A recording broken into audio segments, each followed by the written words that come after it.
Ooh, that'll wake you up. That'll get you going real fast. Let's keep psyching people out. One day I was going to let it run for the whole 30. The whole 30 seconds. The whole 30 people. And then I was starting to get I was starting to droop a little bit, and then oh yeah. I mean, if I didn't have my headphones in, you would have woke Charlie up. Then one day I was going to let it run again for 30 seconds. Yeah.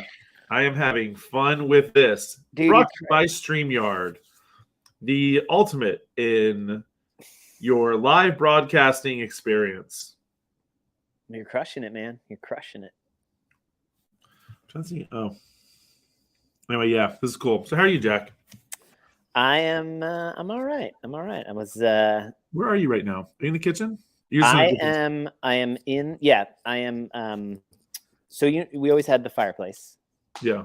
Oh, I lost my power. So that's still there. We didn't do anything. I was able to talk Nicole off the ledge of painting the brick or exploring painting the brick. I mean, that a lot of people, when they do home renovations or they have brick fireplaces and stuff, they do it on Chip and Joanna Gaines do it all the time. And I don't mean to roll my eyes on Nicole. It's like once you paint brick. That was sort of my thing. But you can, I mean, there is real paint that you paint brick.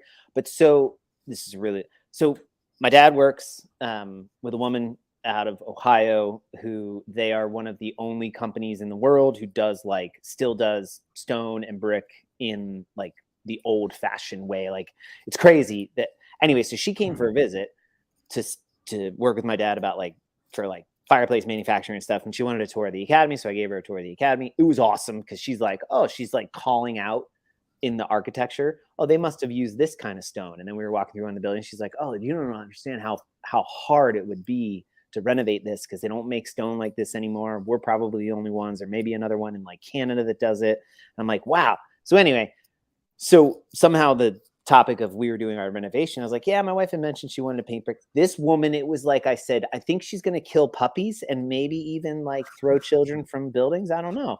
Like she was like, oh my God, you got to tell your wife not to do that. And I'm like, whoa, okay. Like, so I was like, how about you explain it to me so I can explain it to her of like why you're so passionate about that. And so I explained it to Nicole in that way. And she goes, I mean, it was like that makes sense because aesthetically, sure, you could get it that way, but it's not like painting a wall. It's not like painting whatever. It's almost to the point where like, if you were going to do that, you should just probably take the brick out or wall it off somehow. And like if it's for aesthetic purposes, cover it. Don't paint it. Because once it's a horrible idea. So anyway, it worked out great because the color of the brick goes great with the colors that we picked for. Yeah, it really does. Yeah. So we are here. I am here we got these little chairs, these little like sitting chairs. So you got the table, you got the island, you got the kitchen. And so this little spot here is great because you can slide the chairs together. I can sit. Yeah, it's pretty good. It's spot. I've always loved the look of exposed brick too. I feel like there was a stretch where people thought it was dated. But I feel like it's kind of timeless. But you got to make sure, like, again, surrounding the exposed brick has to look right. Right. And so it wasn't like the conversation of do we paint the brick wasn't a bad conversation. Like I totally respect and appreciate like her, like, well, you know, is the color scheme going to really work? But it did. It worked out perfectly because it accents. There's like some browns and grays and blacks in the brick that we didn't really notice. That when we did the floor and the walls a different color, it totally like, oh, that freaking works. Yeah.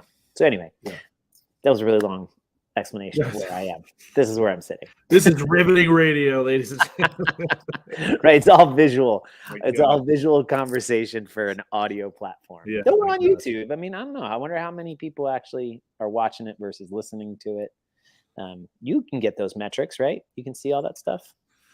Yeah, I think we've been it's been kind of half and half between or split evenly between viewers and listeners. I think what's nice too is like I think YouTube, you get credit for a view if someone views it for 30 seconds or more. So it's like if they watch for 30 seconds, you get clip for view. So if you've hung on this long, thank you. If you're just joining us, hang out for 30 more seconds, please. I'd appreciate it. And go from there. If you're viewing. If you're, I don't know what it is for for a podcast? Like, is it just if you just hit play, does it only count if you download it? I think they just count downloads. Yeah. And so like if it's been downloaded to your stream or Right. to your library, like if somebody is subscribed to this as a podcast, right, then when it comes out, right, like I've got mine, so it downloads new ones, but only keeps new ones, and then once a new one is downloaded, it deletes all the other ones. So right. So I'm giving credit to all those podcasts that I follow or that I'm subscribed to. Yeah. Which is a quick reminder, smash that like button, ladies and gentlemen. Get on there. You're good, man. You are good. This is fun. We're gonna have more fun with this today too. So you got all kinds of stuff in store. I love it. And yeah, I've been playing with it all week. So that's what she said. Dude, so like not to go too far off tangent, but at one point in every class today, conversations regarding how can I keep this? Of course, the second we started, 6 minutes into starting. Yeah, genitalia, and the art of pleasuring oneself has been mentioned. Oh, there he is. Special guest appearance. Sorry, he's an adult. He can hear it. Comments or conversations around those things were brought up in every single class today. And I'm not going to say, "Hi, Andrew." And they weren't all initiated by me. I will put it that. I think one of our regular listeners can attest to being one of the culprits for that. And I bet you can guess who that might be. Her name starts with J and rhymes with shown. So anyway, it was pretty funny today. Some good laughter around funny topics. We're all children. But anyway, getting back to the real stuff. Yeah, so fun stuff. It's the Age Group Qualifiers, right? Is that what it's called? And team and the Age Group Online Quarterfinals. Thank you. Yeah. Which is if you participated in the CrossFit Open and you are outside of the open age group, which is 18 to 34, correct? Yeah. So if you're outside of the age group of 18 to 34, this is now your next. If you were in the top 10% in those age groups outside of that, this is now So they qualify. Those are individuals. So that's the classification is individuals are everybody, regardless of age or experience. Anybody, if you're 15 and older, 14 and older. Right. It goes. It's 14 to 15, 14, 15, 16, 17. Yep. Those are the two teen age groups, and then 35 to 39, 40 to 44, blah, blah, blah, blah, blah. So I qualified for the individual quarterfinals and for the age group quarterfinals. Gotcha. Because in the 45 to 49 age group category, because I'm 46, right? Yeah, I'm 46. But I also qualified for the individual. So I could have done the individual if I wanted to. And if I made it, then I have to make a decision. Do you go, because once you get through the quarterfinal stage, everybody has to decide what they want to do. Are they going to be, once you hit semis, you can only go to one semis. You can go to semifinals. You can go to semifinals for teams. You can go to semifinals for individual, or you can go to semifinals for your age group. Gotcha. But the semifinals for age groups are still online. Team semifinals and individual semifinals will be in person. And then the games is in person. Specific location. Yeah. Right. Yeah. So I think for like this region, is that the one that's in Florida? Orlando. Okay. The East, North America East, North America West, and then the other ones. And so there's the stages for the games. It goes open, quarterfinals, semifinals, games. Yep. Okay. And everybody has the same 4 phases or stages. Ooh, that rhymes. But they are slightly different depending. And then the only ones that's different is the adaptive, which is a whole freaking dumpster fire of emotions and issues and policies. And CrossFit's just getting railed for what they've changed and what they're doing and how they're determining is somebody actually qualifying for a certain adaptive category, and that's a mess. It's I don't envy their position because I feel like it's hard to like get it right and get it fair at the same time. And they get no credit if they do it well. There's no like, this is, I mean, it is very much like you know what? It's just easy. We're not going to do it all. We're not going to do any of it. I mean, that was sort of Glassman's approach at the end. He's like, creating a new sport, not worth it. Distraction from all the other things I want to do. Yeah. And in a sense, like he's kind of wrong because like it is such a great platform, but it might be worth the effort. But then he's not wrong because it's like, he's kind of right. Like everybody, you did really great for like 5 years, and then you make like one little mistake, you're out. That's it. You're dead to me. Done. Yeah. Like I think it's it's why I really like when hearing Adrian Bosman talk about the Open and him programming it. There's so many critics, but he's such a calming presence anyway. Yeah. But it's very like he stands by, this is how I did it and here was my process. And you can tell he doesn't if there are things that he would do differently, like he's probably already considered those, and you only know, you don't know what you don't know. So once it's live, well, here's these things that maybe I will take into consideration next year because it's an ever-evolving process. But he seems very calm, cool, and content with this is where it's at now, and you can take it or leave it. Yeah. And I'm okay with it. So it's cool. So anyway, so at this point, so you made it in the top, after the Open, you made it in the top 10% of the Open category and the age group category. And you are doing the age group category, so the 45 to 49, just released this week, were the floor plans for what will be not the workouts, but the floor plans, and to kind of give you an idea of what you will need for the upcoming workouts without knowing the workouts. Yes. Correct. Yeah. And so I thought we could just have a little fun, sneak a peek at those and kind of play with those for a few minutes and kind of talk about, hey, if you are trying to get to that quarterfinal stage, if you are trying to be that top 10%, whether it's in your age group or whatever, how you might want to approach that in the gym. But we'll cross that bridge when we get there, and we will currently, I'll pull them up now. Back up a little bit. So here are the floor plans. So there are 4 floor plans.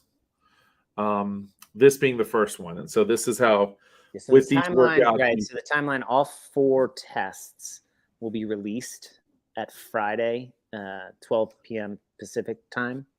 So 3 p.m. our time. But then you have to submit your scores for test 1, test 2A and B by Saturday at noon Pacific time, 3 East Coast time. And then by Sunday, you have to submit scores for tests 3 and 4. So that just whereas the individual quarterfinals, they had 3 days. Tests came out Thursday at 3 our time, and they had till Friday to submit the first 2, till Saturday to submit the second 2. By Sunday, they had to submit the last one. Right. And, so anyway.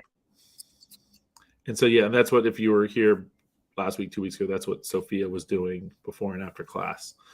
Did she come do them? She did them at Fairwinds? I thought she was doing them down in Salisbury. She did them here. Yeah, she came to them here because she was home for spring break. So she's like, she's not out here. Right. Yeah, that was fun. I think she said she was 200 points out of making semifinals. Wow. She was pretty, but she was really happy with it because that was a big improvement from a year ago. Like it was almost like so each year she's seeing how much is she jumping up, and I think in the back of her mind she's like, I've still got a ways to go for semifinals, but just how much of an improvement. And I think it was more of an improvement than she even expected. And like that, the clean and jerk one was 185 pounds for her, and that's her max. And she ended up getting. She got the first, so she ended up getting the first one. She got the second 2, and did she get 5? I forget, but I mean the fact that 185 is her max, and she was able to get at least not just one but several reps in that was a big win for her. Yeah, I think she knows that's her biggest weakness is her strength, and so but it's from a year ago. That's a big jump from 2 years ago when she started like really honing in on it. It's been a big improvement. So how'd she do on those wall facing handstand push-ups? She's been practicing those. She felt really good about those. She was cool. That was no problem for her. She got the cross. The morning that the workouts were released, she sent me a video and she's like, "Look what I found!" And it was a video of her doing crossovers. And then sure enough, they were in the workout. So she felt good. I mean, these workouts for the most part were kind of right up her alley. Anything that involves a good engine, like she can go, and anything that involves going to a little bit of a dark place, she can go. How'd those GHDs go? She smoked. She was smoked, but I don't remember what her score was for that. Oh, you know what even happened too? So even if they do go back and watch her thing, she'll probably be invalidated anyway because she recorded it on whatever that app is that people use to record their whatever it is. She ran out of memory on her phone and it cut out. And she's like, but to the point where she's like, she was really happy with the result. She was not doing that one again for the video. She was done. And then I think it was event 4. It was at the deadlift, chest to bar muscle up, rope climb. Yeah. And that was one where she thought the deadlifts were going to get her a little bit. She cycled through those. That was 5. That was event 5. That was event 5. Yeah. So the GHE row one was the one that she. Yeah, that was test 4, but most everyone saved that one for last. Yeah, because I think they knew those GHGs were going to do a good number on you. So, but yeah, so for you, my friend, here's what we have to look forward to. So this is test 1. Yes. And so what do we have? Dumbbell pull up. So so the thing to note though here on this one, which is the 2 dumbbells. So that's Andy proposed that this is dumbbell Fran with shuttle sprints. Which I told him, you shut your mouth. I think actually what I said was I effing hate you.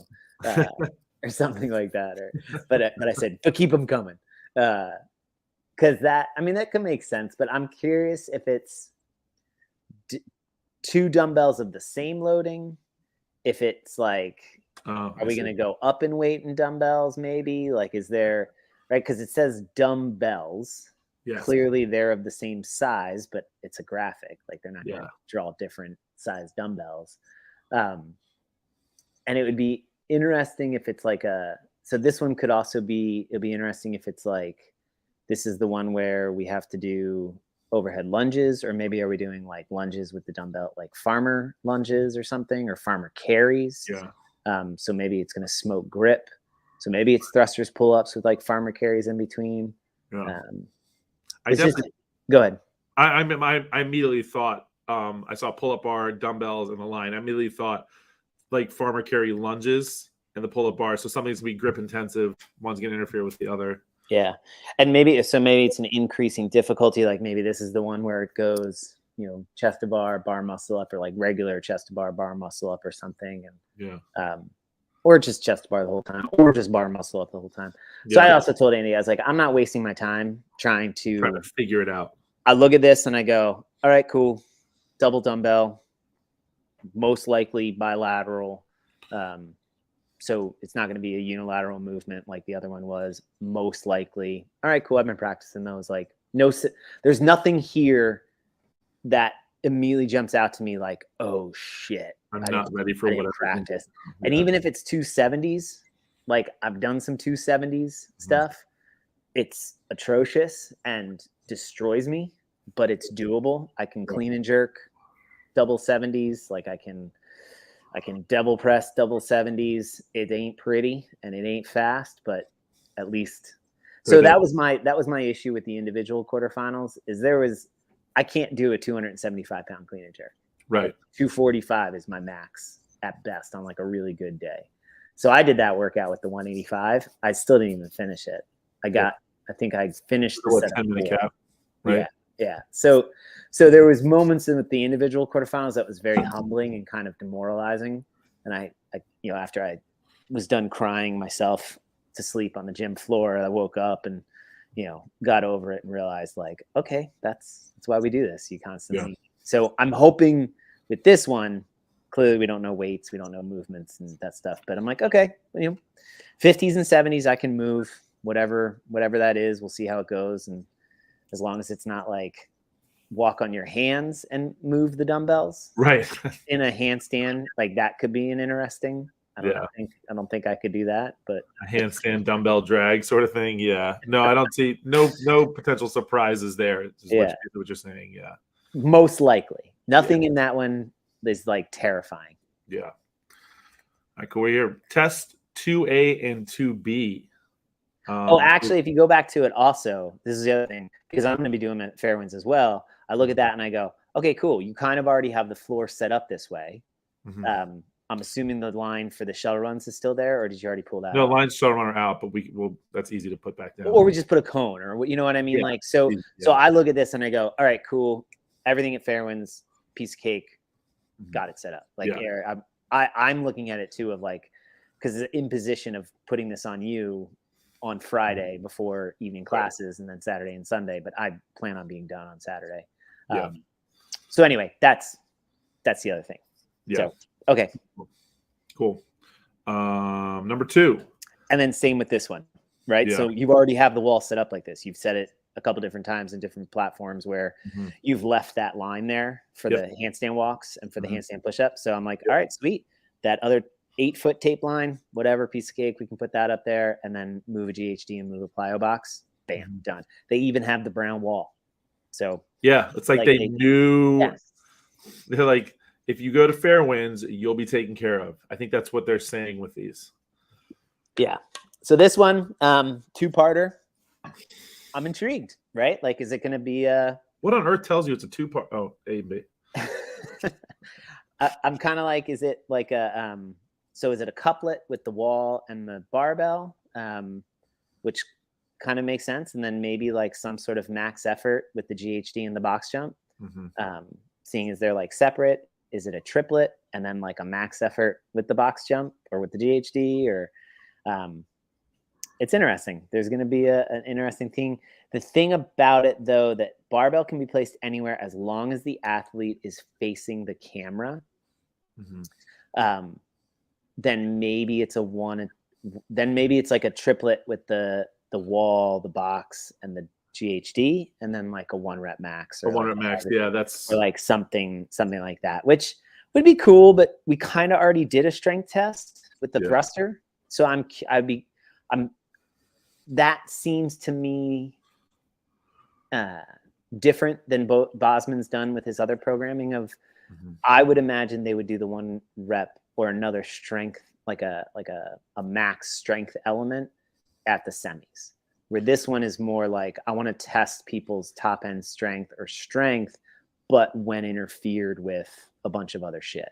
That's why I could see it being similar to event 3 for the open group, where it might be like your top end strength, but with some interference, where it might be like, okay, it's not like a single max effort, but it might be like a death by. You might have like a heavy Isabel, right? Like and you have 5 minutes, something like that. Okay. Yeah. You have 5 minutes and it's a finish it or like your total reps. Okay. So I say to you the same thing. You shut your mouth. But no, you're right. Like that would be a hell of a test. Like, okay, great. You're strong, but are you strong? You fit strong at like 80-85% your capacity when tired? Yeah. And then, so yeah, like that's CrossFit. So same thing here. Terrified, but nothing like demoralizing. I don't imagine anything. Those GHDs are going to eat my lunch no matter what. So it is what it is. Which is pretty much like, that's pretty par for the course of GHDs and yeah, they eat everybody unless you're Rich Froning or Justin Medeiros. Like, God dang it! Are you like how? I'm pretty sure they sleep. I'm pretty sure they sleep in GHDs. Yeah.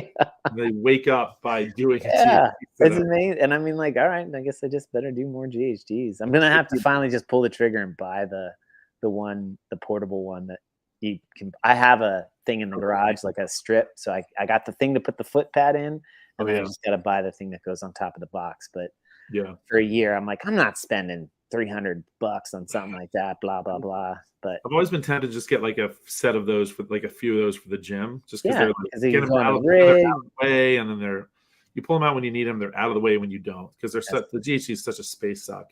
Yes. Cool. All right. Test 3. This one, yeah, this one I was like, shit birds. All right, tag me in. Yeah. Right. So Andy and I went back and forth. Whatever, bench. I mean, I have no idea what this could be with the bench. Clearly, it's a bench press, maybe, but I mean, it's all signs point towards bench press because it's in the rack. There's a barbell. Yeah. That is definitely one of my worst things. Maybe at load, like maybe if it's like a lighter one, 185 and less, like, okay, I guess I could rep those out. Maybe it goes up. I'm just so curious, like with that rope climb and then the foot, like Andy's like, oh, I don't think he'd put bench press and handstand walking together. And I'm like, yeah, they would. Like that would be a perfect push pull gymnastic-y combo. But then he's like, maybe this is where the lunges are, or maybe this is where the shuttles are. And I was like, I don't think he'd do shuttles in the open and quarterfinal online, but who knows? So with the bench, the rope and bench can be placed anywhere as long as they're 8 feet apart for safety. Which is right. So I think it's so that your rope doesn't get caught. Right. I think your rope hits the bench or something. So again, like I looked at it and I'm like, okay, I'm not going to waste another ounce of energy worrying about this. It is what it is. It'll be what it'll be. Yeah. How are we going to set this up? And I'm like, oh, we could totally set this up. So the bench we could put like here on the back side. Yeah. And then that way the rope, and it's like maybe caddy corner it or so, like so put the bench in the middle rig on the backside. Then I can use the rope on the far right when you're facing the rig looking towards the back. Yeah. Of the gym, right. And so then they're 8 feet apart. There's safety. There's no issue. And you can kind of just like make a little triangle. Yeah. So anyway, that was my thought on that. And I'm like, okay, then again, it'll be what it'll be. That's it. Yeah. All right. Last but not least, test number 4, barbell, 3 feet of space, concept 2 rower. This one, I mean, so maybe this is where there's something in that center section. Like maybe this is where he puts the V-ups, or maybe there's pistols because we haven't seen pistols in a set. Like, so immediately you think like, oh, couplet, barbell and rowing. But is it just going to be the barbell and rowing, or is it going to be with that space? I want to say burpees over the bar. So maybe, yeah, good point. Lateral it would have to be lateral burpees over the bar, or maybe it's lateral burpees over the bar and the rower. Oh man, like a bunny hop, burpee over the bar, hop over the burpee over the bar. Yeah. Boom, boom, boom. Yeah, who knows? Who knows? And it could be fun. But this one, I look at this and my brain immediately goes, it's gonna hurt. Yeah. What's the prescription? And then you just click to Clubber Lane. Pain. Yeah. Yeah. Oh yeah. This one, I don't care what. They click Adrian Bosman with Drago over his face. If they die, they die. If he dies, he dies. Yeah. This one is just gonna be. I mean, it's just so simple. A barbell and an erg. Fucking suffer. Like I immediately go to like, well, this is thruster and rowing, and if it's not thruster and rowing, oh yeah. And like a lighter bar, like 95 or something, and it's like, oh god, and maybe it's like a well, what if it's that? Remember that open workout, the 21? It was a descending ladder. 27, 24, 21. Yeah, it was like 14 or 15. Yeah, it could be that. But again, like for the open, this testing capacity, I think maybe this one would be something like a death by. So you have like 4 minutes, you have 4 minutes to complete a certain amount of work. Then you have 4 minutes to complete another certain amount of work. And then you have 4 minutes. And it's sort of like you finish the work. Guess what? You just bought yourself. You just bought yourself 4 minutes of pain. And so it's going to, because it's the last test, it could be a separator. Who knows? I don't care what, anytime you have a couplet of a pull, or maybe it's deadlifts and freaking rowing, so it's going to interfere with like a bunch of pull, because it doesn't tell you, like it just tells you barbell. It doesn't tell you like the amount of plates that you need, and like the standard. I think that rower is just going to be there to destroy you for whatever you think you can do on the barbell, or if there's another movement, like that's it. Like that rower is there just to put you in a world of hurt. And then it's like, okay, now that you're hurting, let's see what you can do. Yeah, these will be fun. Yeah, this is cool. Do you ever we'll move on to this in a sec. But so it's with the Open being now 3 workouts, and then having that expansion of this next round being the top 10%. I think it's a lot of, some of the criticism you hear with the Open workouts this year is like they weren't really like, how much of a test were they? If you're really trying to find the first person in the world, how real of a test is that? For sure. And I kind of feel like the last 2 years with Bosman taking over, the Open kind of is like, there's the Open and then there's the quarterfinals, and the quarterfinals kind of have like an Open plus feel, where it's like the workouts are very, you're not like, for your top end games athletes, they're not taking these as seriously as they're going to take the next. I would disagree with you. I would say maybe last year, but even last year there was a glimmer of it. And I heard somebody else say it recently. I forget, it might have been JR Howell on Savan's podcast, where he said it is clear that these tests are serving the function of exactly what he said. They're the each one a stage in the game to get the right people to the CrossFit Games to then test for the fittest. But Bosman is also I think taking on the role of, it's not just about finding the fittest. Like some of these people, this is their professional sport. Right. And so they need to be able to sponsorships or right. just, their own professional development or whatever their brand is, that if I get to the quarterfinals and I was in the top 10%, I need to have an assurance, if I'm the creator of this system, that those who are participating in it aren't embarrassed or aren't like whatever. And so right. I was like 90.4% in the Open, in the individual Open. So I made it to quarterfinals. Mm-hmm. I had no business being at the individual quarterfinals. Right. You know what I mean? Like yes, that's kind of a cool thing, but I can't do a 275-pound clean and jerk. Right. And that's where that's kind of where it's like, it's not an inclusive event. Right. It's not designed for me to feel like I can participate. It is a test, and it is a test to see who deserves to get to the next stage and who deserves to get to the next stage and has a shot at being competitive from there. So if my goal was to make semifinals, then look, that's an unrealistic goal right now. I could not compete or even complete the events as programmed. So it's not a problem with the test. It's a test of my fitness, and it told me where I would be if that was a goal of mine. Now, if I'm in the 99th percentile coming out of the Open for the individual quarterfinals, and I can't do a 275-pound clean and jerk, well, then I would argue that, yes, there's a problem with the Open test, that somehow I was able to squeeze by, and supposedly I'm the 99th percentile, but I'm not strong enough to do a 275-pound clean and jerk. Because what you'll notice if you looked at my scores in the Open, I was 94th percentile in the one, 96th percentile in the other. I was 78th percentile in the thruster. Mm-hmm. So did you see? So one of these guys made a comment, which was kind of cool too, of what if instead of saying it's your overall percentile, but it's your overall percentile and a minimum percentile of 85th across all the events. So it's like a two-part. It's not an or, it's an and.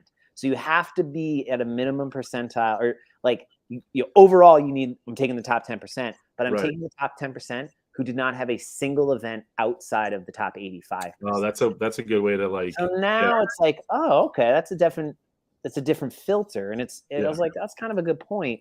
But I don't think they need to change anything. I think it's fine. It's working, Yeah, I think the fact is those individual quarterfinal events, and again, this isn't my idea, but I really liked it. Those individual quarterfinal events picks are getting the right people to make it to semis, and there isn't a single top athlete who did not flip and send it in quarterfinals. Yeah. Now, the difference is, like a Chandler Smith, he did all 4 events in one day. Yeah. Because he had a broken wrist. Because he knew, if I don't do these boom, boom, boom, boom, boom, I ain't doing them tomorrow. Because if something happens to my wrist, and he was almost contemplating, maybe I don't do them. Talk to his agent, talk to his dad, talk to whoever. And it's they're dude, you kind of need to. This is your sport. This is your profession. Yeah. That's the nature of being a professional athlete. Sometimes you have to play Take injured. an injury. Yeah. And so he did, and he made it, and he fucking crushed it.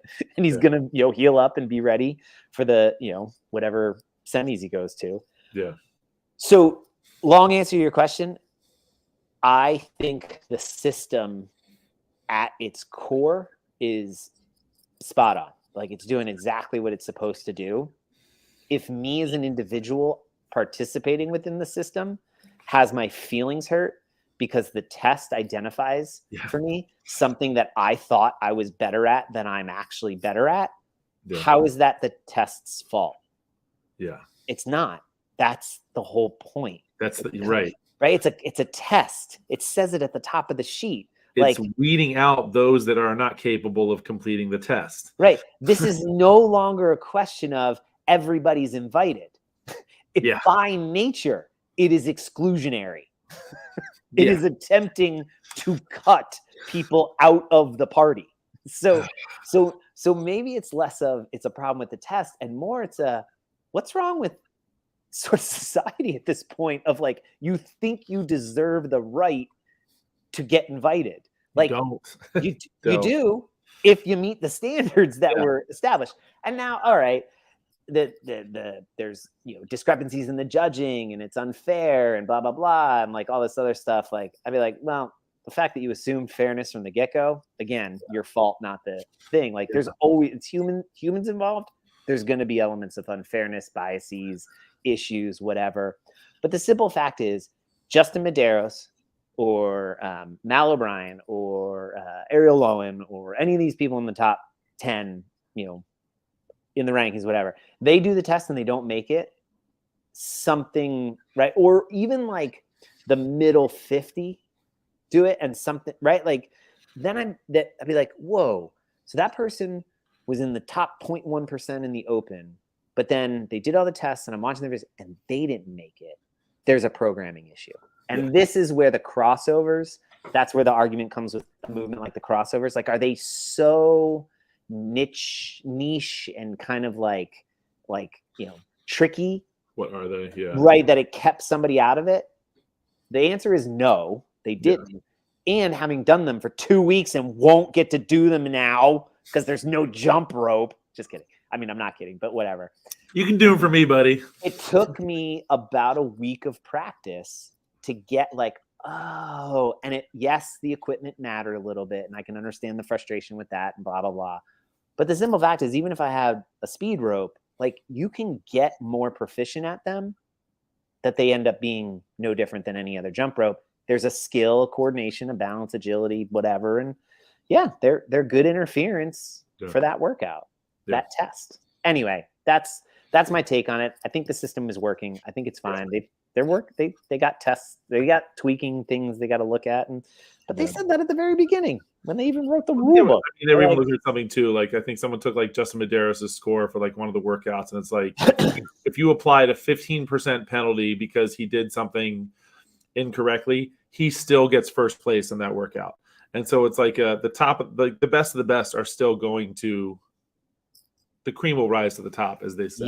Yes. And I did like recently, like that for the longest time, the CrossFit Games existed to find the fittest in the world. And Dave Castro was on film or camera or tape or whatever saying, like, I don't give a shit about second, third, fourth, fifth, right? Like, I'm not here to find the second, 10th, 19th fittest person in the world. I'm here to find the fittest man, fittest woman, fittest team. That's my charter. That's my scope. And so, like, he would say that. But then he's also been like, he totally takes into account like the showmanship of it, that the heats matter, blah, blah, blah. He actually never liked cuts. I think like he's been said. So whatever. He wasn't a fan of the cuts. Yeah. Right. Because it's like, it changes the dynamic of it, but at the heart of it, like he totally understands it. And then it becomes a logistics thing. Like there's so many variables at play.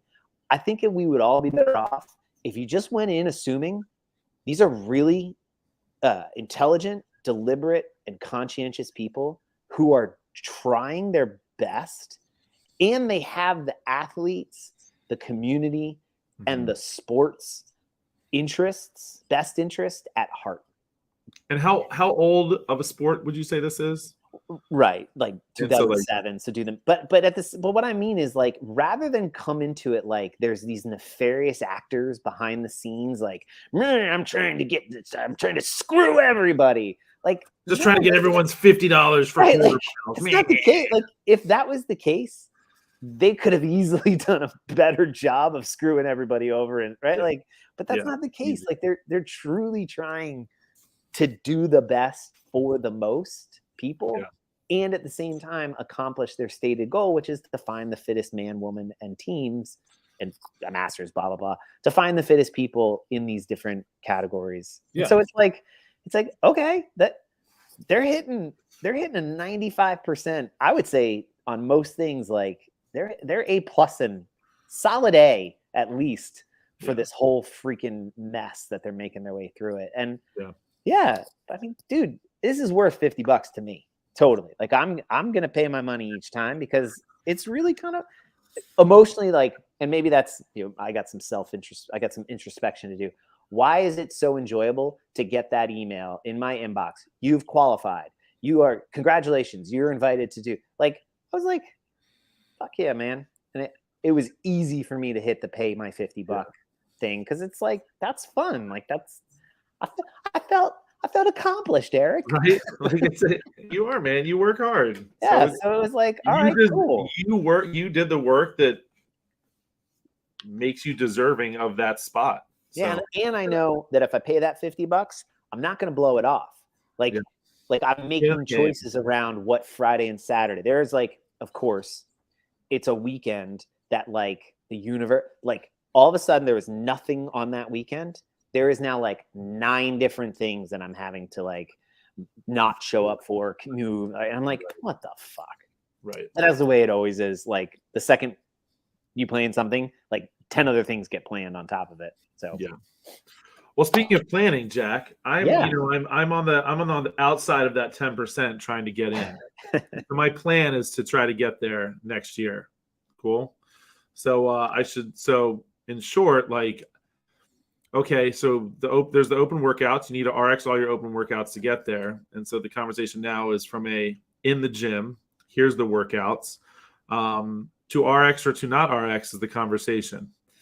And this conversation we've had numerous times ourselves. Probably I don't even know when you say RX. What do you mean? Is that like that little candy bar, that, like, supplement candy bar thing? RX bars. RX bars, yeah. Is that what you're talking about? Those aren't candy bars. They're super healthy. They're right next to the Kind bars and the Cliff bars. Candy bar. They're not next to candy bar. Snickers bars are 3 aisles over. They're not even in the same department. Yeah. They're near the eggs. Candy eggs? RX bars. They're health food. They're near the eggs. Right? They're almost on the outside aisle. So so I'm on the cusp, and I look at workouts, and there's a lot of movements I can do, from a programming standpoint. Like, I did the open RX, so I'm an RX athlete. Boom. So the conversation now comes into, so what do I need to do to get over that hump? Which is you said hump. Yeah. I said doo-doo in class earlier too, and nobody jumped on it. So oh man, that was good. So Jack, I'm gonna pop up a workout from this week, this past Monday's workout right here, Quantum Mania, that of Mayhem Affiliate Programming, and the level 1 here, RX. So a 14-minute AMRAP, 4 burpees to a 12-inch target, 6 alternating dumbbell snatch. The prescribed weight 70 pounds for the gents, 50 pounds for the ladies, and 8 wall balls at your standard 20, 14, 10-foot target, 9-foot target. And the goal here is 10 plus rounds. Okay. So I can snatch a 70-pound dumbbell, and I can do those wall balls, and I can jump 12 inches. Do you guys even have 70-pound dumbbells? No. That's funny. Like, so I left that. And I was like, we have a 60 and a 65. Thank you, Ed and Luis. Okay. Who just were like, they found them on Marketplace. We're like, we're going to get these because we want them. I was like, all right, go for it. But I left it there for the visual standpoint. We'll talk about this is like, good call. Yeah, it should be heavy. So like it's heavier than normal. And so whatever dumbbell you grab should be, if like this 50-35 is your pretty standard, like that's usually what you see for a dumbbell snatch. So if you're, if you normally see 50, but you normally grab a 40, today I want you to grab a 45 or a 50. So for the visual of, I want those to be heavy today. So you're looking at that workout and I'm like, cool. Yeah, Jack, I can do all of these. What's your conversation with me as an athlete? My goal is, what's your conversation with me as an athlete? Knowing my goal in the next year is to hit the Open RX and go quarterfinals. If we take it one workout at a time. Yeah. So it's like it's kind of that the same thing I just mentioned. This is a very hard conversation because it's like all the other stuff we said. It is quite simple, but it's not easy to hear and it's not easy to do because we are messed up little monkeys that don't understand really the mechanisms behind the choices that we make.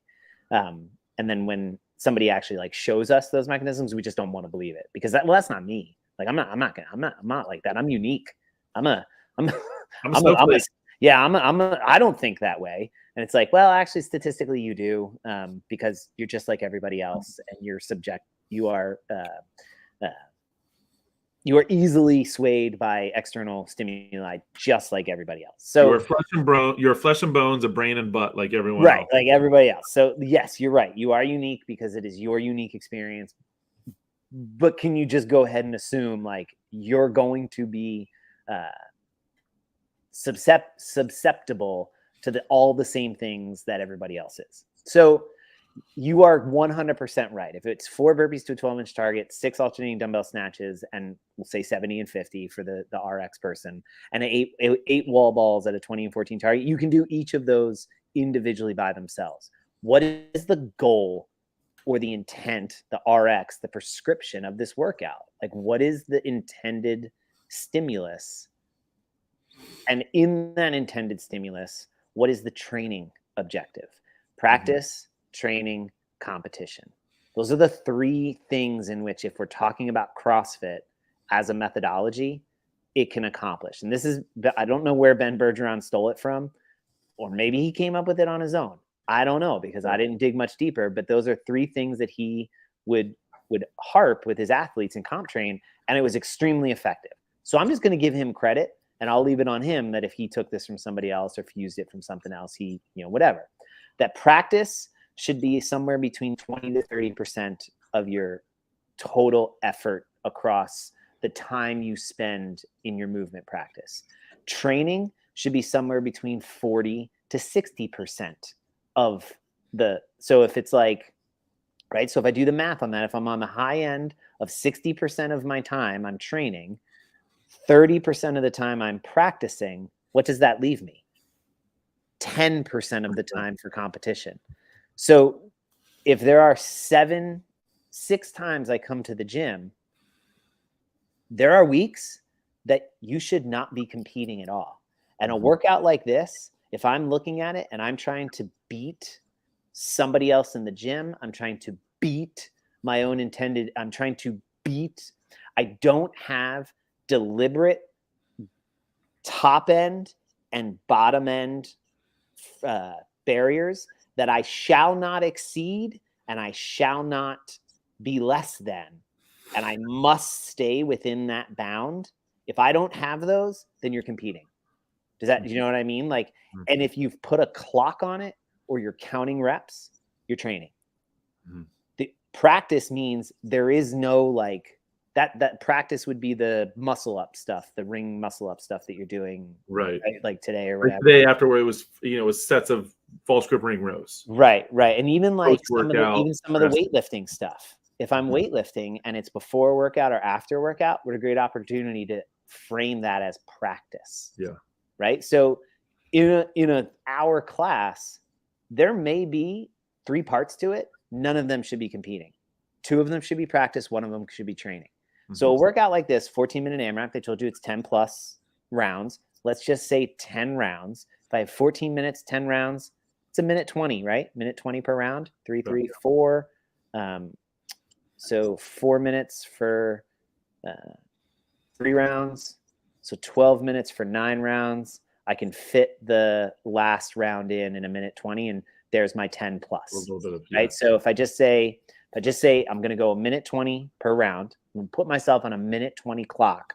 Or another way to do it is say, I'm going to, no round can be faster than 110, and no round can be slower than 125.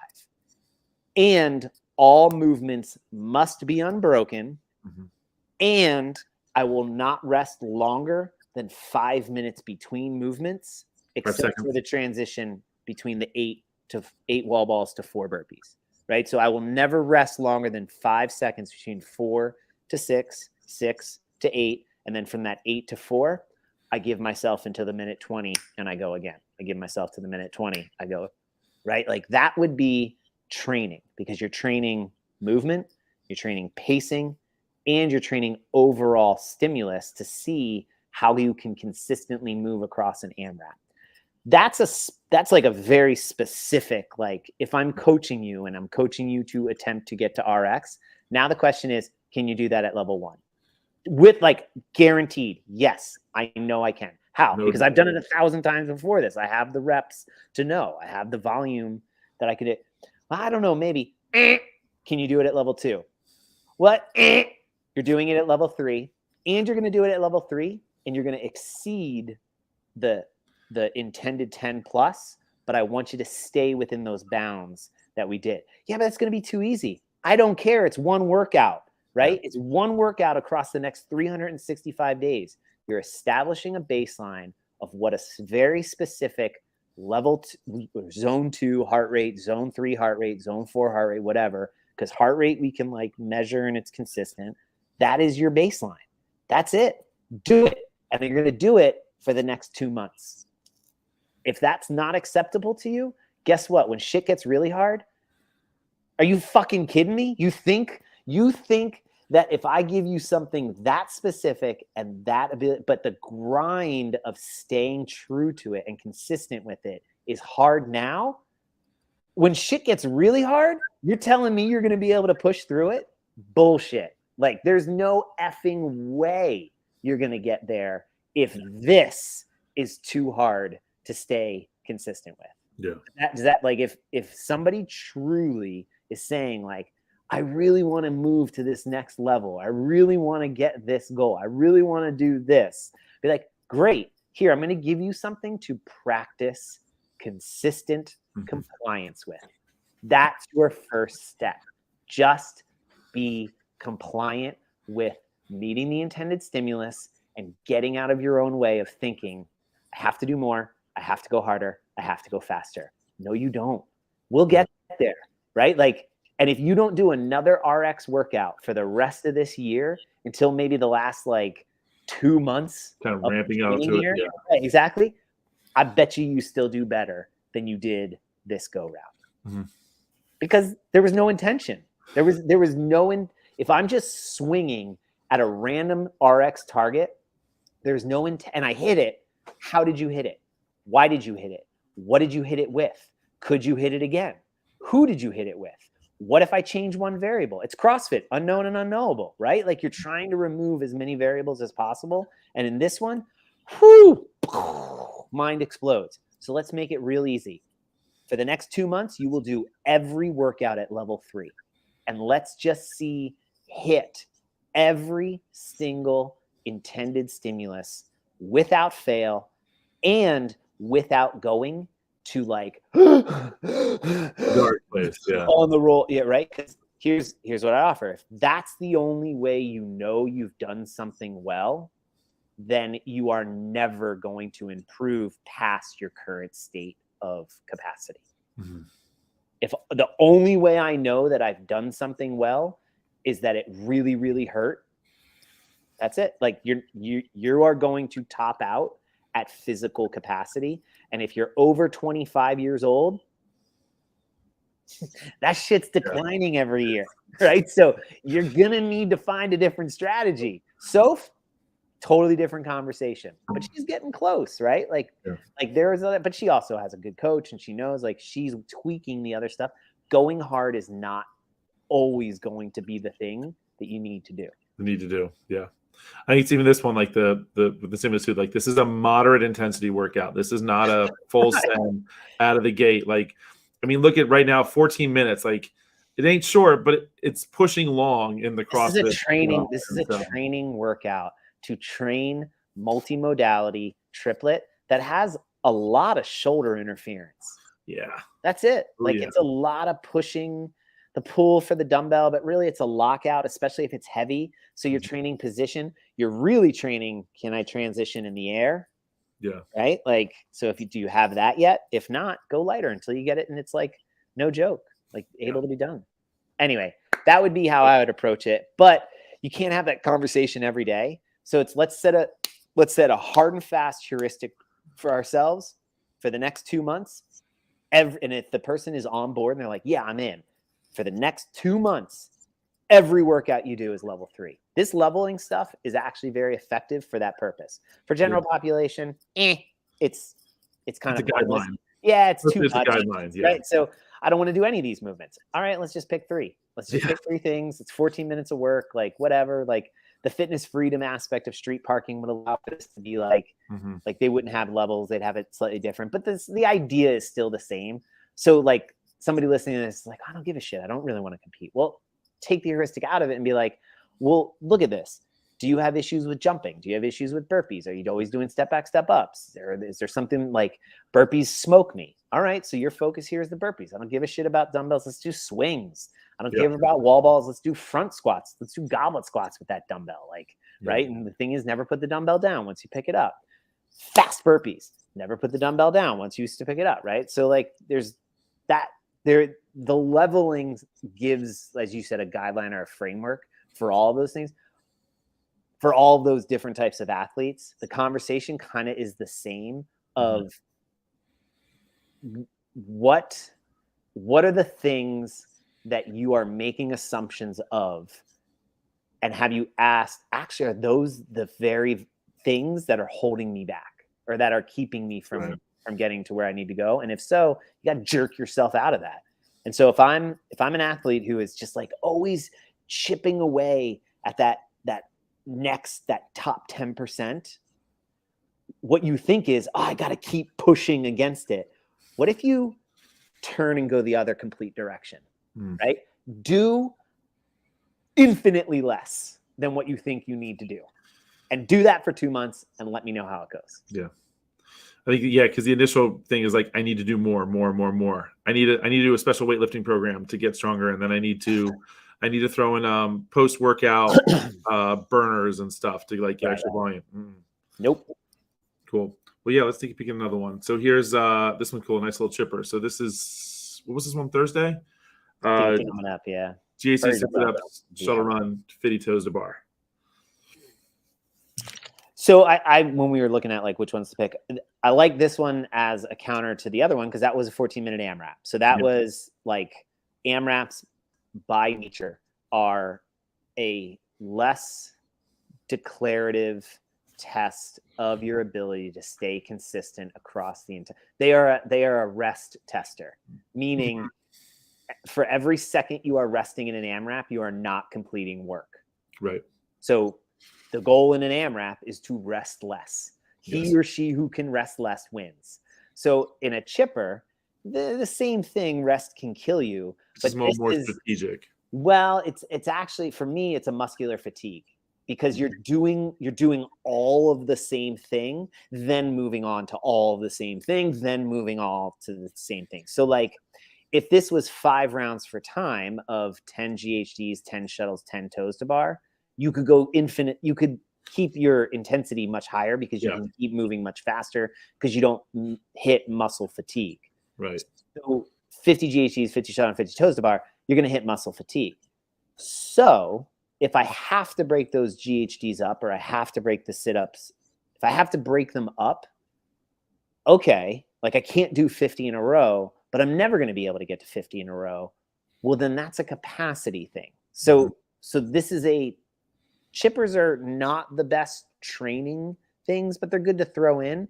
If I were to pick one for the week of like, it's my competing workout, it would be this one. This one. It would be C. Now, it's a little early if this is the conversation. It's February or what is it? March, it's April, whatever in the training cycle. I'd be like, you know what? Fuck this one. Like, you are not doing this. Well, first off, we already said, like, well, it says level 1, but you're doing this level 3. You are doing ab mat sit-ups, you're doing shuttle runs, and you're doing tuck-ups. I don't care if you can do GHDs and whatever. You're doing that, but you're doing it at double the volume of the thing up there, minus the shuttle runs, because nobody's doing 100 shuttle runs. That's just stupid. But what we're going to do is, and I want you to go to failure, take 10 seconds rest, go to failure, take 10 seconds rest, go to failure. So you're going to do 100 ab mat sit-ups, 50 shuttle runs, 100 tuck-ups, and you're going to failure. Right. And then go to failure again, and note in your notes, where did you fail and how did that failure degrade? Did you ever have to get to singles? If you had to get to singles and tuck-ups, look, this is not the workout to get better at GHDs on. We are going to need to incorporate them probably in some capacity over, because it's a different movement, right? Like, especially if I've got proprioceptive issues and like going upside down and the GHD messes me up. Like, okay, well, we got a lot of other stuff to talk about when it comes to GHDs, but for the sake of where am I at in my training, level 3, ab mat sit-ups, shuttle runs, tuck-ups, double the reps on ab mats and tuck-ups, meet the intended time stimulus. Let me know how that goes, because it is muscle fatigue that's chippers. Muscle fatigue within a movement, move on to the next movement. Muscle fatigue, move on to the next movement, blah, blah, blah, blah, blah. That would be how I would approach that with somebody here. And it's right? Like, man, it seems like there's a lot with this CrossFit. I'm like, hey, I said it was simple. But it ain't fucking easy. It is simple. It's like, it's mechanics. You're a machine. Like, and so we have to figure out, where does the machine fail? At what thing? And so the question is always the same, but the variables involved in answering the question, it's unknown and unknowable, and it's effing infinite. Like, that's what makes it fun. Right. Like, so let's try to remove as many variables as whatever. I'm removing the variable of choice. Do I do today's as level 1 or level 2? No, you're doing it level 3. Like, that's it for the next 2 months. But then after that, what do I do? I don't know. We'll see where you're at. We'll see after 2 months if you're getting time capped on level 3. We need to Like, well, let's talk level 4. Right. Or just, what is it that's causing you to get tired? Is it a skill issue? Is it a practice issue? Is it a capacity issue? Is it an injury issue? Is it a you just don't want to hurt that much issue, which is probably not the case with this audience or with this population, but there you go. So cool. All right, let's get through this last one here. So 21:59 cow row. So this was today's. Today's. Cow row, double unders. So you have about 3.5 to 4.5 minutes of work, rest for 3 minutes, do it 3 times. Exactly. And so where this one is work rest, programmed rest. Beautiful. It's programmed rest. So can I get to 90 to 95% effort, rest, not enough time? Never, right? Like, unless it's a 2 to 1 rest to work, or 1 to 2 work to rest, whatever, like double the amount of rest that I'm working, then the question of max effort is never a question. Right. So for this one, the idea would be to meet or improve each round. That would be like the optimal goal. So if I can't do that because the double unders are too tough, then right, like, maybe we could throw in some, like, you're only going to work for 45 seconds. This is a capacity test. It's 2 monostructural things. Yes, the double unders are a skill. Once that skill becomes competent, then it's not really a skill thing. It's a skill under fatigue. And then even when they become that more confident, it's not really a skill under fatigue thing. It's simply how much can you send it on the row? Yeah. And so if the row is a skill thing, well then, right. So that's what I was saying, like, the variables come in here, but it's real easy. Here we go to level 3. And I get it. Like, if you're like, dude, the penguin hops, they're a piece of cake. Like, that's not my issue. Be like, awesome. Send the row. Can somebody do that level 3 numbers and go faster than 3 minutes? Right? So can you exceed a 1-to-1 work to rest? Yeah. Would be. So I'm pretty sure top end games level RX athletes are able to do that level 1 in 15 minutes total or less. Oh yeah. So they're going to be able to do unbroken double unders and like. Well, so they're going to be able to do each set close to or under 3 minutes. Yeah. And what I mean, so they're going to do those 21 calories in about 40 seconds. They're 42 dubs total. They're back on the erg at about 115. 15, they're probably off somewhere and back on the erg around 210, 215. And they're doing the 9 and 18. They're coming under 3 minutes, maybe like 310, 305, but they're hovering right in that like 250 to 310 range. And then if the women's is scaled 16, 12, 8, not scaled, but properly set. So that, if that like blows your mind of like, what? That's what we're talking about. That's the stimulus of this workout is a close to a 1-to-1 work to rest. And you can sustain that for the 3 sets. Mm-hmm. So that's where I would say, let's do the level 3 and give yourself, I should be moving these rounds or these sets, 12, 10, 8 with those penguin hops in between, somewhere in the 2.5 to 3 minute range. There's sneaky transition practice in here. Mm-hmm. There's sneaky, like, how hard do you actually need to row to get those calories done in the amount of time? Well, but my dubs are my weak spot.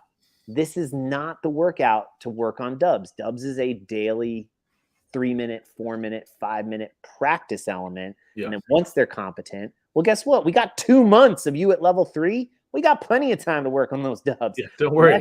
Let's work on the idea of knowing how to hit the stimulus and hit it without going to that blackout red line stage every time. So that's where I look at this one. And this one because jump ropes, I put this in the comments and I posted it on Fairwinds. I did this one, and that's like I was in the 340. I went like 347, 336, maybe 337, something like that, and then 332. I think were my times. And I left a little bit in the tank on the row each time, but my goal was 1250 to 1350 on the calories per hour, and then the dubs unbroken, and then just smooth transitions.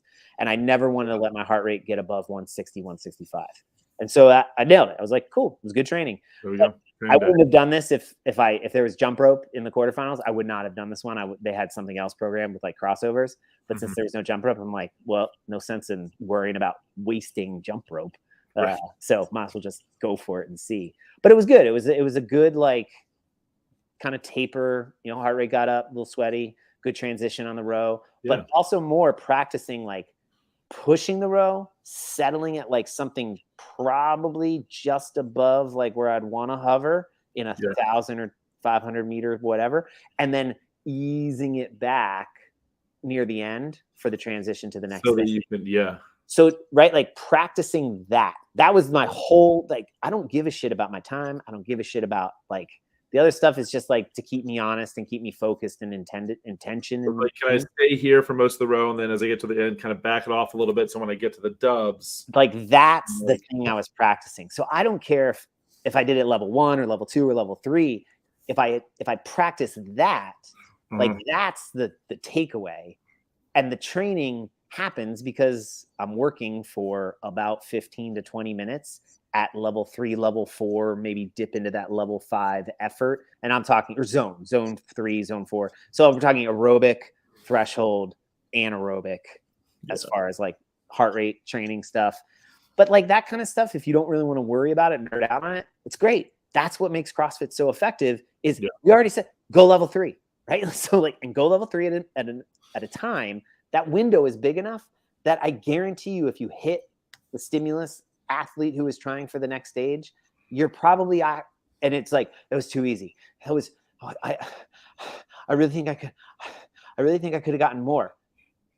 I'm hearing you breathing and having difficult talking to me. I guarantee you, if I put my finger on your carotid artery, you are probably at a level 3 or level 4. You got the training stimulus. You're doing all right. But what we didn't do was you didn't practice the intentionality of what we had talked about, which was knowing where you needed to push on the pedal, what that feels like, what it does to influencing your transitions, blah, blah, blah, blah, blah, blah, blah, right? Because this is no longer just a fun hour workout.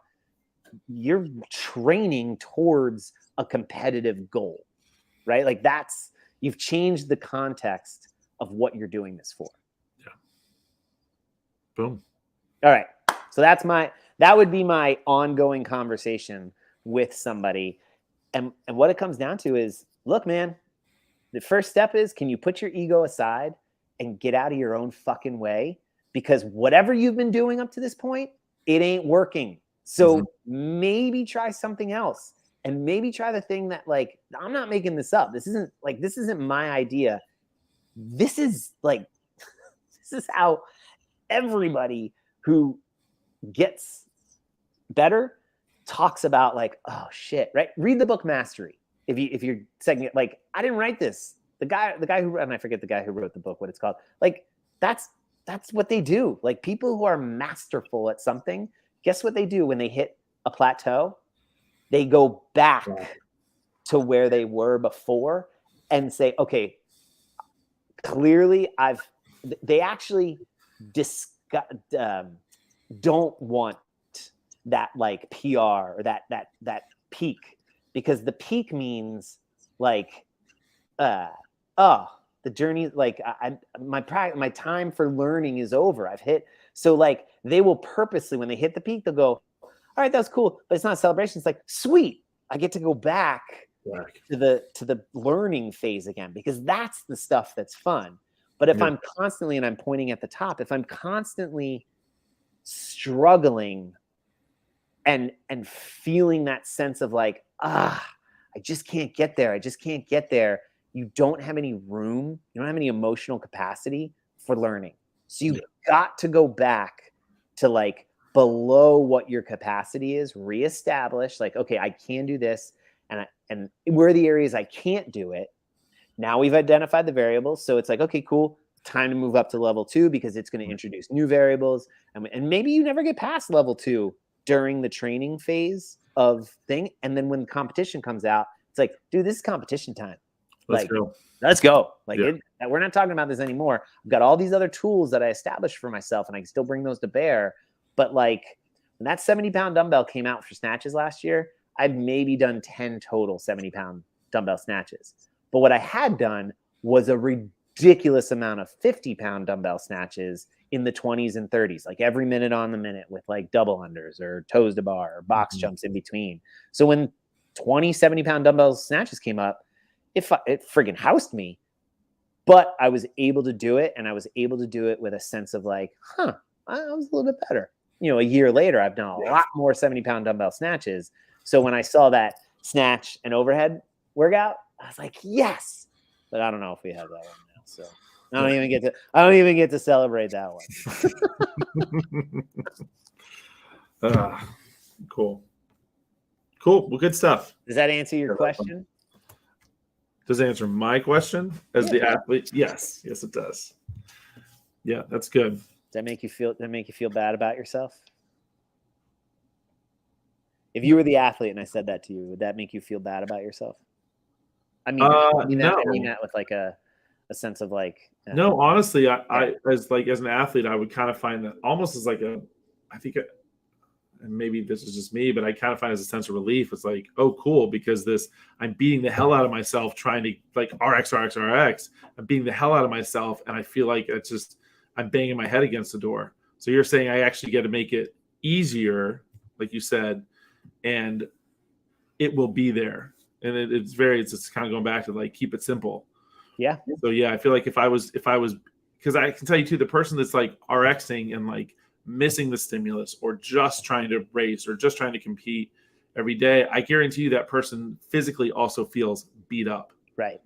And so, right, like, if you get time capped in a workout in an hour class, and you're concerned or trying to improve in a competitive state, that is, like, a huge red flag. Yeah. Right? Like your form has probably degraded quite a bit. You're probably, like, obviously this is more than you're capable of moving or running, and you have gone beyond what you really are. Just because you can lift it once doesn't mean you should be lifting it that many times, and you've probably just fallen off. Yeah. It's like I don't know what happened. I don't know what happened to my engine in the car. I mean, I'm driving down the road and it just like fire coming out of the hood, smoke. It's crazy. It's just, I don't know what happened. I mean, I was just driving the car. So the guy says, well, it says your engine oil light's on here. How long's that been on? I don't know, 6 months, 7 months. Is that a problem? Should I have done something about that? Like, time capping a workout is the engine oil light coming on in your car, and continuing to get time capped or miss stimuli is putting a piece of tape over the engine oil light, right? Like, that's. You're saying don't do that. Don't do that. Like, so it's like that aspect. Maybe if getting out of the fact of like, yeah, but I can do all this stuff. You're like, you're right, you can. That's not the conversation, and that's not the question. That's it. Don't put tape over the check engine. Exactly. So the other part of this too is, I bet for a lot of these people, if they attempt their training or approach their training this way, they also may find ancillary benefits of they sleep better.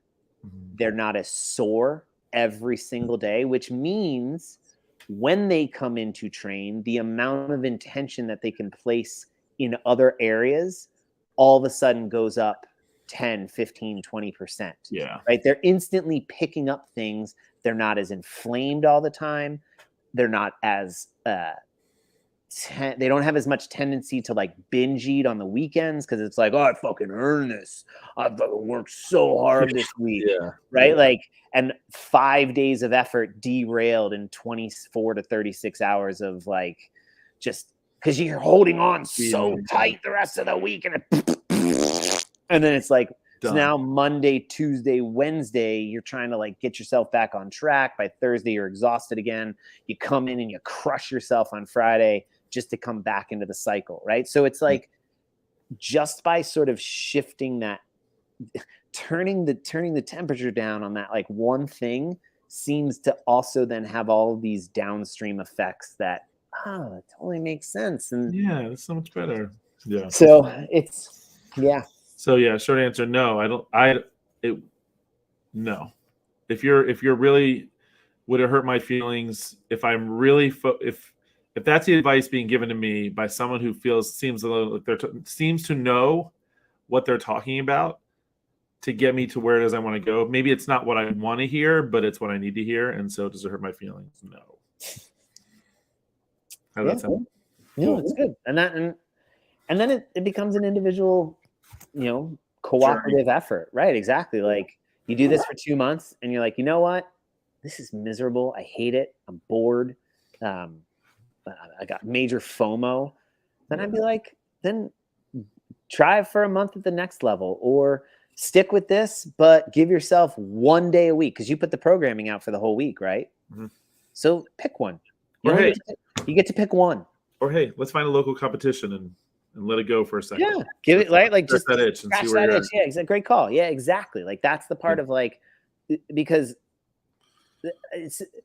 I watch an athlete like Mal O'Brien, and sometimes it irritates me, but I totally get where they're coming from. Like, the use of third person plural or first person plural pronoun. We, because she's on a team, and I get it. She's got a coach, she's got a trainer, she's got a massage therapist, she's got an agent, she's got whatever. So it is a we. Like, she's just the front end of a machine that is supported by so the use of the we totally makes sense. And saying I sounds shittier. So somebody has coached her to say, like, in interviews, and maybe she honestly feels that way. And so, spot on. It's just often I'm like, yeah, but no, it's you. Like, it's you. But whatever. Totally different concept. You're the one that's shelled out at that. Right. Like, the I in that scenario is this athlete, because they are kind of like, the coach is supporting them, but it's their choice. And so if that person, that individual, it's just not working, they need to express that, because in the end, the coach can't read the athlete's mind. Mm-hmm. And if the other option is just non-compliance, I know for me as a professional, that happens once. I'll be like, well, what's going on here? It happens a second time. I'll be like, I'm not sure this is working. But no, I really want to. It happens a third time and be like, hey, look, you're fired. Like, I'm firing myself as your coach because clearly whatever I'm doing is not equating to your compliance. So I'm not going to inherently change the way I'm going to do it, which that I'm just not the right coach for you. So like, we're done. I wouldn't just wait to that, but like, that would be the point of like, it's on that person to express like, look, this just is not working for me. I'm not going to do it, because to me, that's like, sweet. We just learned something. Cool. Like that. Exactly. Like, no, but they have to provide that feedback, and that feedback could take the form of like, don't just put your times in SugarWOD. Put notes. Like, and not notes of like it was so sunny outside. I love it when it rains and blah blah blah. Like, or whatever. Like what was your intention? Did you hit the intention? If you didn't hit the intended goal, why don't you think you hit it? Right? Like, you're not writing them for everybody else in the gym. You're writing them for you. Like, you're writing them for future you. That like, when something like this comes up again, you'd be like, huh, what did I have it? Right? Like, it is a time travel. It's a time capsule that you're leaving for yourself in the future, so that when it comes up, you're not having to go like, I think I remember doing this. How did it go? What did I do? All wasted energy. If you'd taken good notes in the moment when you did it the first time, you don't have to guess. You sound like my math teacher. Sorry, Mr. Carlson. I'm going to fundamental concepts of math because your algebra 2 class is stupid. Yeah. Good stuff. Yeah. All right, dude. Gratitude. My gratitude is that there's not any crossovers in the quarterfinals. As irritating as that is, I'm just grateful because we won't have to listen to it for a whole nother week of everyone. That was a dumb move. Blah, blah, blah, blah. So I'm sure there will be. Can do it. Yeah, you do it because your 7-year-old ain't in the quarterfinals. I'm sure there will be another dumb movement that everyone will harp on, and so my gratitude is all of that, because what the hell else are we gonna do? It's entertainment. Yeah, that's the point, right? It's all entertainment. Yeah. Cool. Yeah. Mine is it's WrestleMania week. Booyah! WrestleMania week. It's here. Yes. This is woo! Now the question is, okay, it's Saturday night and Sunday night. So do I need to get someone to cover my Monday morning, knowing it's a long weekend of pro wrestling? So maybe I don't put that out in public. Okay, cool. Inner thoughts. Inside. Keep that in the bubble. Keep that in the thought bubble. It's in the bubble. Cool. All right, brother. Cool.